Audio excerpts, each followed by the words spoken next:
Muito boa noite, nós estamos começando mais um programa Direção Espiritual, hoje recordando uma das parábolas da misericórdia. Talvez você já tenha escutado muitas vezes.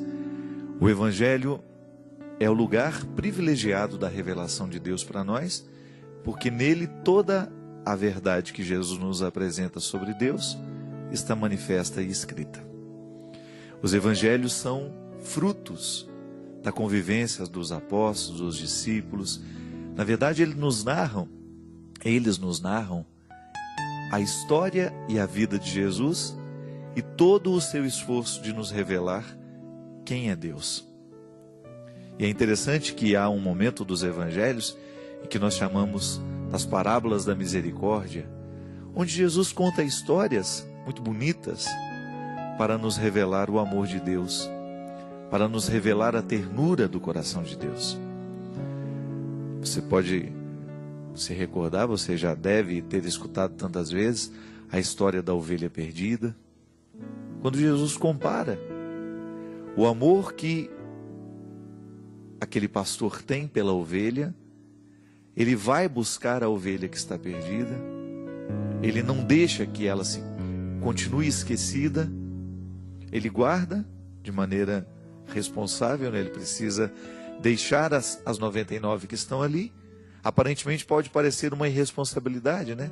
Mas é claro que ele deixou cuidadas aquelas que estavam ali. Elas já estavam no lugar certo e ele saiu em busca daquela que estava no lugar errado. Nesta parábola nós podemos descobrir a beleza de um Deus que sai para buscar o que está perdido. É natural do amor ir buscar o que está perdido. E Jesus nos ensina que Deus age assim. O pastor cuida das ovelhas que estão ali e ao perceber que está faltando uma, ele guarda as 99 e vai buscar a que está perdida.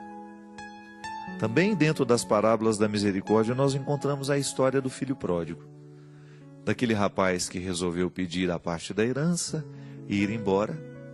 E depois de viver um tempo longe do pai, de ter gastado toda a herança, ele descobre naquele momento de ausência, de sofrimento, que a gente sabe que o sofrimento nos revela muitas coisas importantes. Naquele momento de dor e de sofrimento, de solidão, ele descobriu que o lugar dele não era aquele. Ele ficou indignado com o que estava vivendo. Ele ficou assustado com aquilo que ele havia escolhido. E o que ele faz? Ele se encoraja para ir buscar a reconciliação com o pai e pedir perdão. Na verdade, naquele momento que o rapaz descobre que ele está no lugar errado, que ele deveria estar na casa do pai dele, o coração dele se ilumina de uma maneira muito bonita para fazê-lo perceber que quando nós estamos vivendo uma situação de erros, é interessante a gente saber dar o passo para buscar a reconciliação. E o coração daquele rapaz o iluminou para que ele se encorajasse para ir buscar o perdão do pai. Tanto é que ele sai, olha, eu vou viver como um empregado na casa do meu pai, porque eu já não tenho mais direito à herança. Eu já gastei tudo que tinha. A minha parte, o meu pai já me deu e eu já gastei. Então ele não volta para querer ser filho de novo. Ele volta para querer ser empregado, porque ser empregado do pai dele era melhor que viver naquelas condições em que ele estava vivendo. Foi a conclusão a que ele chegou. O meu pai trata melhor os empregados dele do que eu estou sendo tratado aqui. Ele, na verdade, quando saiu de casa, ele queria festas, queria alegrias, queria se realizar. Ele achava muito pacata a vida que ele vivia na casa dele, né? E depois de ter feito todas essas experiências, ele chegou à conclusão de que estava errado. E isso é interessante na vida. Chegar à conclusão de que se está errado e não ficar lamentando. Não ficar vivendo as consequências do erro de maneira, como é que a gente poderia dizer? De maneira desastrosa, né? Viver a consequência do erro de maneira desastrosa é você não sair do erro. Mas de repente você percebe, errei, não fiz como poderia ter feito, aí você vai buscar o acerto que você ainda tem direito. A misericórdia de Deus nos ensina isso, minha gente. Nunca é tarde para que a gente reconheça de que nós estamos no lugar errado. O pecado é o lugar errado. As escolhas infelizes que nós vamos fazendo, que vão destruindo a nossa vida, não é para isso que Deus nos projetou. Mas aí a gente precisa ter a coragem de acreditar que o Deus que nos espera está lá para nos tratar como filhos, não como empregados. E foi a grande transformação que aconteceu no coração do rapaz.